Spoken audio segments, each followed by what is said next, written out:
Le chien et son maître sont morts enlacés. Quand ils les ont séparés, quelque chose de choquant s'est produit. Ryan Hyle, un ambulancier brisé par la perte, trouve une raison de vivre à nouveau grâce à son fidèle berger allemand, Atlas. Mais quand la maladie cachée de Ryan met fin à sa vie, Atlas refuse de le laisser partir, même dans la mort. Ce qui se passe ensuite, quand les secouristes tentent de les séparer, choque tout le monde et prouve que le véritable amour ne s'arrête pas quand le cœur cesse de battre. N'oubliez pas de vous abonner, d'activer la cloche, de liker et de commenter d'où vous nous regardez. Maintenant, plongeons dans l'histoire. La maison sentait encore son parfum. Même après 3 ans, Ryan Hyle ne pouvait pas entrer dans la chambre sans entendre Emily rire. La trace légère de son parfum s'accrochait à la vieille couverture pliée au pied du lit. C'était la dernière chose qu'elle avait lavée avant de mourir. Il se souvenait encore clairement de cette nuit. L'appel téléphonique, la sirène, l'épave tordue sur l'autoroute 23. Elle était enceinte de 7 mois, en route pour lui apporter le dîner à la caserne. Il l'avait trouvée lui-même, avait sorti sa main de la portière froissée, murmurait son nom encore et encore, jusqu'à ce que le son se brise. « Émilie, n'ose pas me laisser maintenant. Tu m'as promis Noël. » Elle n'a pas survécu jusqu'au lever du soleil. Le bébé non plus. Après les funérailles, Ryan cessa de parler à quiconque. La maison devint silencieuse. L'ambulance devint sa vie, sa seule façon de se sentir utile à nouveau. Il sauvait des étrangers, mais n'avait pas pu sauver les 2 âmes qui comptaient. Cette vérité brûlait dans sa poitrine chaque fois qu'il touchait le poignet d'un patient et sentait un pouls qui s'affaiblissait. Puis, Atlas arriva. Le chien était un rescapé, moitié berger allemand, moitié malinois belge. Un paquet de nerfs et d'os abandonné après la mort de son maître. Ryan avait été celui qui était intervenu sur cet appel, trouvant l'animal enfermé dans un hangar, gémissant sous une couverture déchirée. Au moment où il s'accroupit, Atlas rampa vers lui et posa sa tête contre son genou. Ce simple geste fissura quelque chose à l'intérieur de l'ambulancier qu'aucun thérapeute n'avait jamais pu atteindre. « Tu as perdu quelqu'un, toi aussi, hein ?» dit Ryan doucement. « Je suppose qu'on est pareil. » À partir de ce jour, ils furent inséparables. Atlas le suivait partout, au magasin, au travail, même au cimetière où Émilie et le bébé étaient enterrés.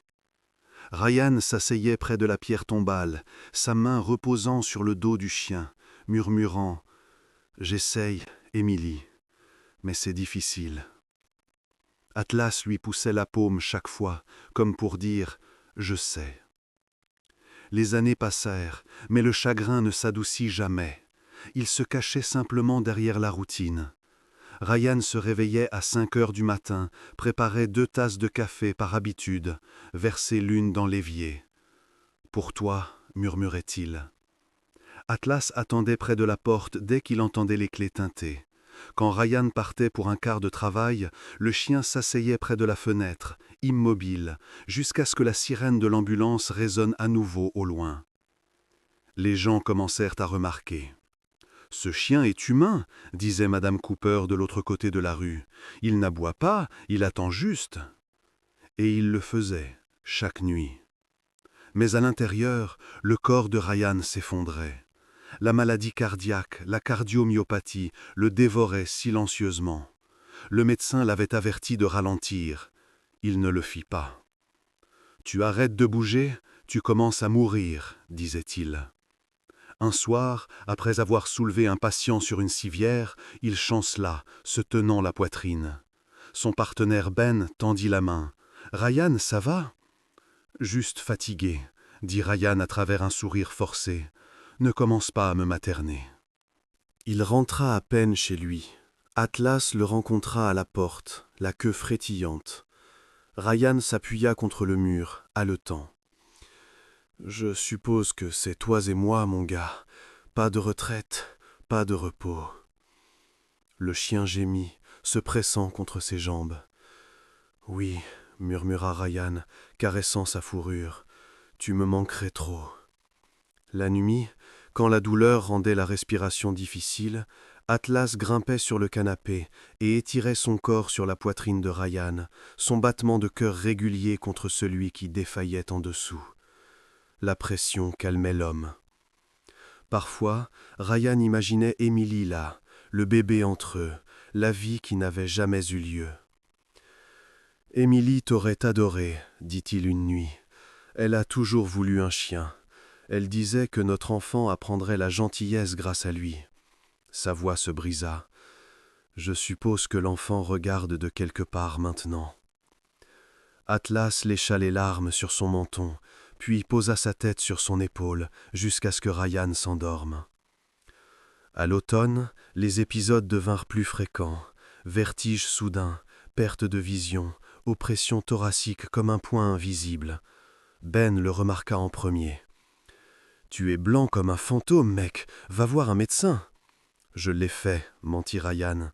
« Tu n'es pas autorisé à travailler, n'est-ce pas ?» Le silence de Ryan en dit assez.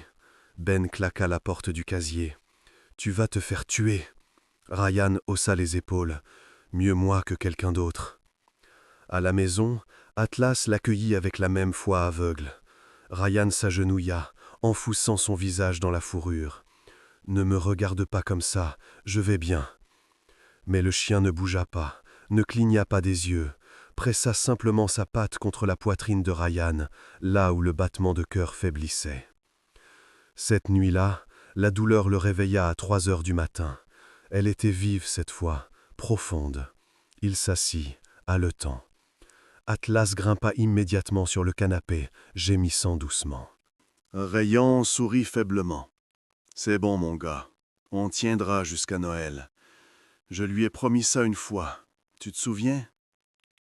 Atlas inclina la tête, confus. « Je lui ai dit que je me reposerais après Noël, » dit Ryan, sa voix s'amincissant. « Peut-être que je le ferai enfin. »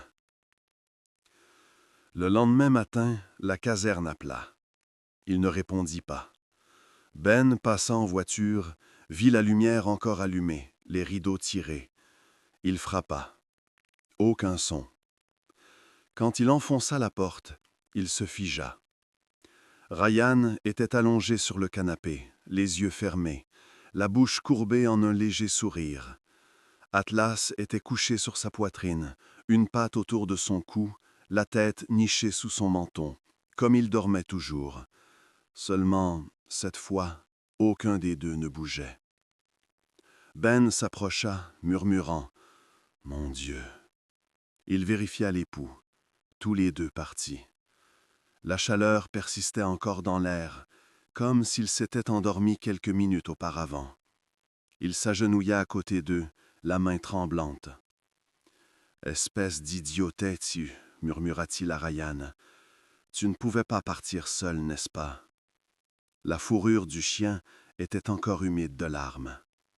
Dehors, la sirène hurlait, résonnant dans la petite rue du Texas une dernière fois. L'ambulance transforma la rue tranquille en rouge et bleu. Les ambulanciers travaillaient en silence. Personne ne savait quoi dire. Ils avaient perdu l'un des leurs, et pas seulement lui, son chien aussi, allongé sur lui, comme un gardien qui refusait de quitter son poste. « Heure du décès ?» demanda doucement le médecin légiste. « C'est important, » marmonna Ben. Ils sont partis ensemble. Il s'accroupit à côté du canapé. La patte d'Atlas était encore courbée autour du cou de Ryan. Il fallut 2 hommes pour soulever le chien de son corps. Même alors, la mâchoire d'Atlas resta verrouillée près de l'épaule de Ryan. Le vétérinaire sur place murmura « Il a dû sentir le cœur de son maître s'arrêter et paniquer. Les chiens s'arrêtent parfois aussi. » Ils fermèrent les corps séparément, 2 sacs noirs, 2 étiquettes, mais personne à la caserne ne pouvait les voir de cette façon. Pour eux, ils ne faisaient qu'un. À la morgue du comté, le docteur Pérez, une femme avec 20 ans d'expérience, se prépara pour les examens. « Commençons par l'homme, dit-elle à son assistant. Examen cardiaque standard. Ensuite, nous... » Un faible bourdonnement l'interrompit. Le générateur vacilla. L'une des lumières s'atténua. « Tu as entendu ça ?» demanda l'assistant. Pérez fronça les sourcils. Probablement le système de ventilation. Ils ouvrirent le premier sac. Le visage de Ryan était calme, les lèvres légèrement courbées comme pris dans un rêve. Le deuxième sac était à côté de lui. « Déplace l'animal sur la table adjacente », ordonna Pérez. Quand l'assistant tendit la main pour soulever Atlas, quelque chose d'étrange se produisit. Le moniteur bipa une fois brusquement. Pérez se retourna. « C'est impossible, nous n'avons pas encore attaché les électrodes. » L'assistant se figea. « Madame, la poitrine vient de bouger. » Pérez fixa le corps du chien. Un léger tremblement parcourut sa cage thoracique, puis s'arrêta. « Donne-moi le stéthoscope, dit-elle sèchement. Elle pressa le diaphragme contre la fourrure. Silence, puis, à peine audible, un faible battement lent. « Activité cardiaque, murmura-t-elle. Après 12 heures, comment ?»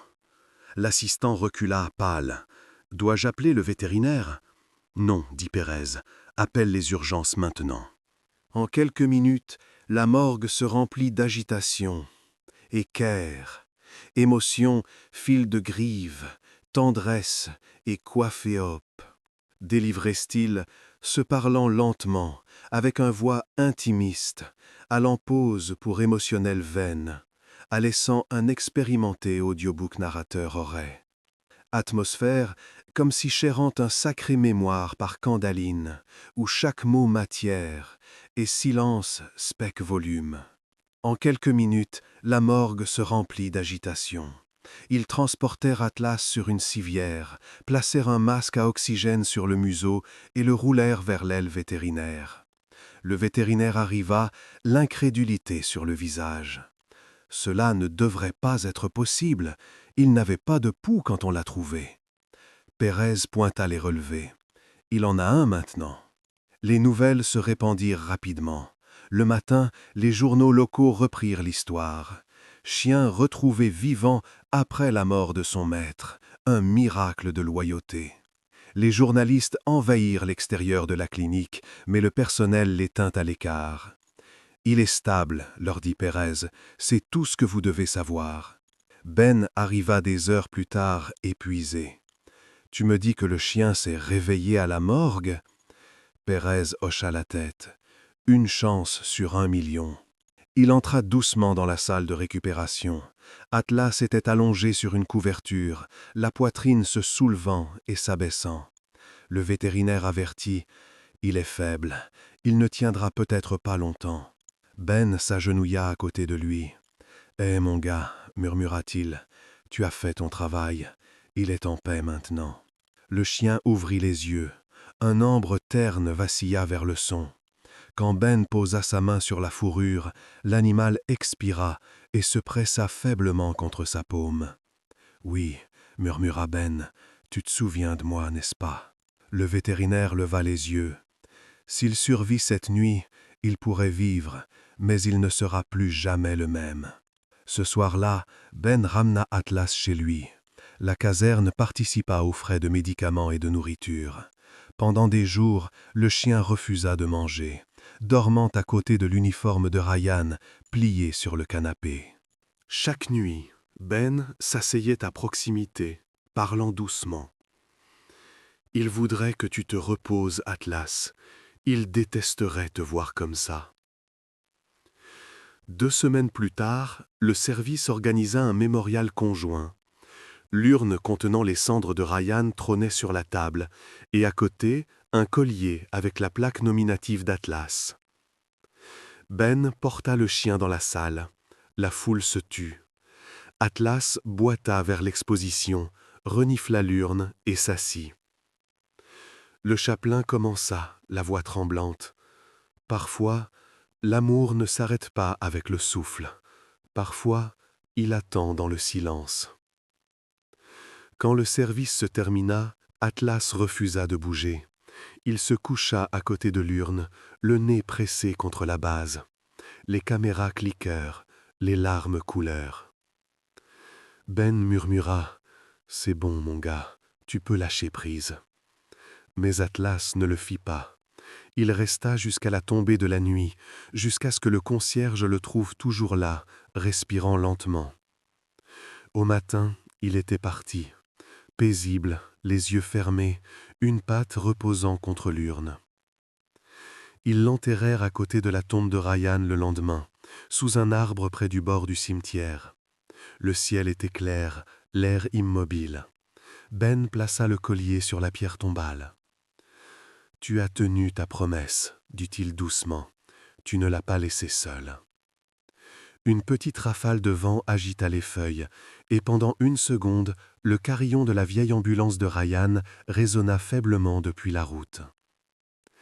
Une semaine plus tard, Pérez reçut le rapport d'autopsie finale. Le cœur de Ryan s'était arrêté quelque temps après 2 heures du matin, exactement au moment où les signes vitaux d'Atlas avaient chuté. Elle fixa les chiffres. Les 2 horodatage correspondaient à la minute près. Elle ferma le dossier et murmura pour elle-même. Il la suivit. Les mois passèrent, et l'histoire s'effaça des gros titres. Mais les gens de la ville en parlaient encore. L'ambulancier et le chien qui refusaient de vivre séparés. Les enfants déposaient des fleurs près de la pierre tombale, parfois des biscuits. Le personnel du cimetière en trouvait souvent un manquant le lendemain, comme si quelqu'un ou quelque chose l'avait discrètement pris. Et chaque 14 décembre, quand le vent du soir brossait les branches, les habitants juraient entendre un faible son venant de la colline, le rythme doux d'un battement de cœur, 2 pouls coulant pendant quelques secondes, puis s'estompant dans la nuit. Ben ne les corrigeait jamais. Il disait simplement « Ce n'est pas une hantise, c'est juste l'amour qui se souvient de son chemin vers la maison. » Il regardait l'arbre, murmurait « Joyeux Noël, Ryan, bon garçon, Atlas », et s'éloignait avec un sourire.